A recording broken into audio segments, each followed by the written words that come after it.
I'm Michelle Sinden, and I'm the volunteering coordinator at the farm, which means that I recruit and interview and help support volunteers that come in. Now, we probably average about maybe 75 to 100 per year, but that's not even perhaps counting all the corporate volunteers. One thing that we do for the local community is that one, it's an inclusive space that all of the community is welcome to come. Of course, it's a charity, so it's free of charge.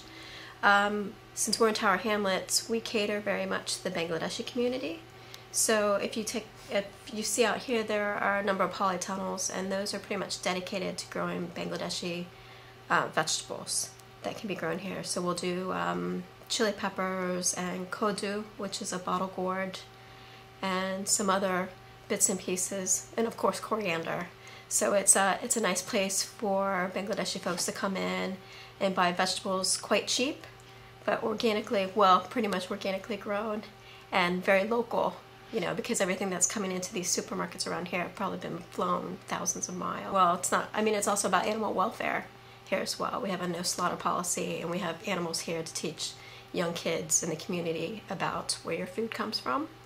But also, in addition to that, it's also thinking about food provenance. So thinking about where your food's coming from, how many miles, what's being put into it. We try to keep it as organic as possible. We use the manure from our animals and our raised beds to grow our vegetables. So we try to keep it very eco-friendly, very low outside input. I think we probably do have more people coming in, and I think that we have more people that are actually buying food from us.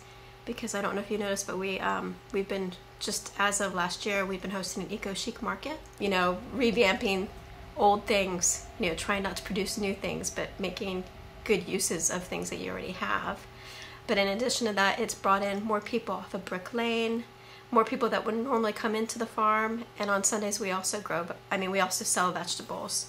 So I know that there are a number of people that are trying new foods that they've never had before, especially some of the Bangladeshi crops and things like that. So it is a nice way to augment people's diets. We do have people that come in regularly to buy the eggs and, you know, like some herbs and things like that. I've had people come in and say, oh, you know, I'm having friends over, and I was wondering if you have anything here that you're growing that's, you know, particularly good that I can put into the dinner. And yeah, it's because it is a charity. I'm learning that, and my boss tells me that it's, you know, it's always going to be up and down, the funding, and also trying to be able to reach those people that you want to, because we get a lot of students that want to have an experience here, work experience here, which we'd be happy to host, but it's hard for us man-hour wise to dedicate time to that without some sort of funding source.